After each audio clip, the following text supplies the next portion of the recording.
Hi, my name is HMK. You might know me from my latest hits that include the Legend of Zelda Tears of the Kingdom reaction and the Legend of Zelda Tears of the Kingdom initial analysis. Well, I'm here live once again doing another video in which we're going to take a look at the key art / box art of the Legend of Zelda Tears of the Kingdom, and we're doing it live, so be sure to subscribe. Good. Okay, let's take a look. All right, let's take a look at this logo. This logo looks amazing, right? The fact that once again we have a messed up Master Sword, just like how we did in the first, logo for the Legend of Zelda Breath of the Wild and whatnot. But there's no flower, guys. The flower, the Silent Princess is dead. It's gone. Bye. You lose, right? But Tears of the Kingdom, and then once again in my initial analysis, we have the Ouroboros symbol. This is straight up like Zonai stuff. Like, this is straight up the Zonai dragon heads. So it looks like we're going to get a lot of ideas when it comes to the Zonai, when it comes to the possibility of, Twilight integration and whatnot. My brother's calling me. Hello? No, I'm live doing a video, bro. Are you watching me? I'm still streaming. What do you want? Hurry up. It's tears. Stop. Bye. You guys are gross. You guys are gross. My brother called me. He's like, "Is it tears or tears?" I'm like, it makes a lot of sense for you being tears because the kingdom's getting torn up. God damn it. All right. It actually does make sense. We're not going to entertain that idea. Here we have islands or tears of the kingdom.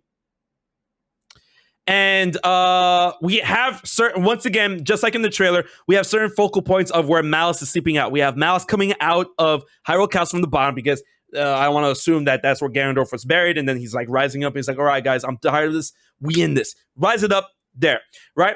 And like I said before in the other video, Vah Rudania is probably still these.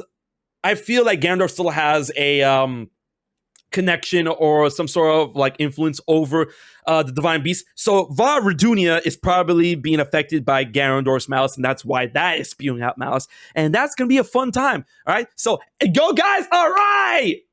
We got to redo the Divine Beast. We got to save him again.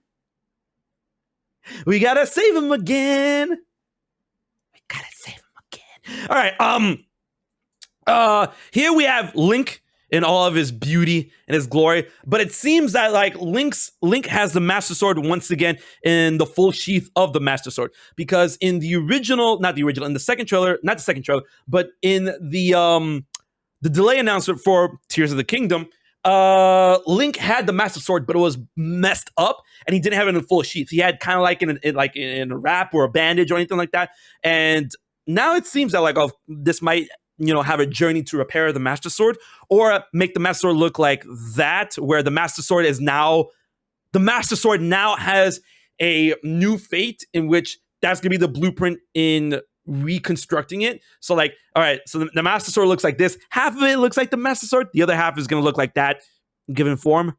So yeah. But Link looks amazing with the coat and the shield and the hood and the combination of the Hylian tunic and the champion's tunic. It's just looking spicy. Oh, that's my boy. That's my son.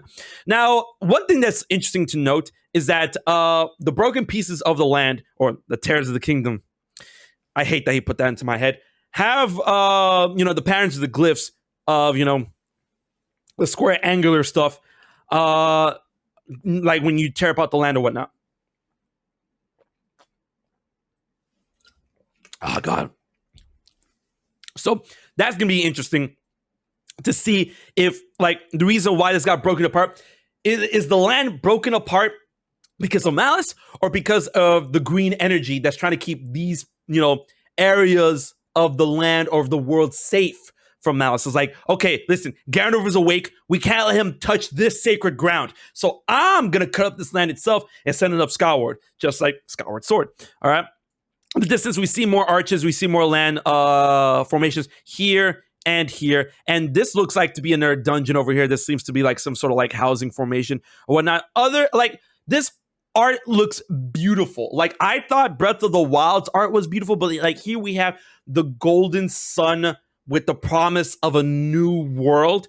And, you know, we got islands here, islands there, islands here. And then as we saw from the trailer, the islands itself can get very, very, very big, especially when we see the island formations over the Lanaru Akala region. It was looking huge, right? And I'm ecstatic for this game. Now, it seems like, once again, just like in a lot of RPGs or like in Xenoblade or whatever, areas that you cannot access at one point is gonna be hidden by like it seems that areas that you can't go off the bat is gonna be blocked by either tornadoes or the hanky panky malice, right? So we're gonna have to wait and see on how we're gonna disrupt those in order to get from point A to point B, C, D, and F, E and F, or whatever. But this is looking crazy. This is looking wild. Breath of the Wild. It's gonna make me share a tear of the kingdom.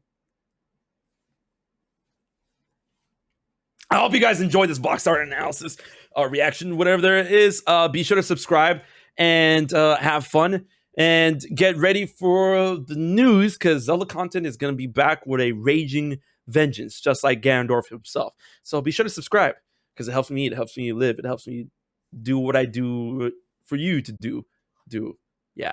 So until next video, this has been your boy HMK, and I'll check you guys later.